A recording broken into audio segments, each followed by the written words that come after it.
Double લાઇનની border આપી હોય માઇક્રોસોફ્ટ એક્સેલની અંદર તો કેવી રીતે આપવાનું એના વિશે વાત કરીએ. તો સૌથી પહેલા જે ખાનામાં આપણે ડબલ લાઇનની બોર્ડર આપી હોય તે ખાનાને સિલેક્ટ કરી લેવાનું.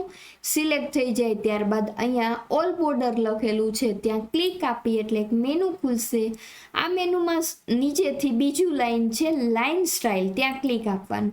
ત્યાં ક્લિક કર્યા પછી અહીંયા અલગ અલગ પ્રકારની બોર્ડર છે એમાં ડબલ લાઇનની જે બોર્ડર છે તે ક્લિક કરી દેવાનું. ત્યારબાદ અહીંયા બોર્ડર ઉપર ક્લિક કરી અને ઓલ બોર્ડર ઉપર ક્લિક કરશો તો તમે જે ખાના સિલેક્ટ કરેલા હતા એ ખાનામાં જુઓ તમે બોર્ડર આવી ગયેલી છે ડબલ લાઇનની. ઝૂમ કરવું એટલે તમને દેખાય તો જુઓ સિંગલની જગ્યાએ ડબલ લાઇનની બોર્ડર તમે જોઈ શકો છો. ફરીથી ક્યાં જવાનું? સૌથી પહેલાં સિલેક્ટ કરવાનું.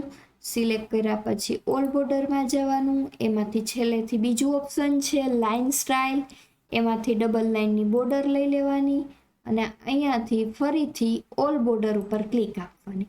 એટલે બધા જ ખાનામાં ડબલ લાઇનની બોર્ડર છે એ તમે જોઈ શકો છો. જુઓ. Thank you.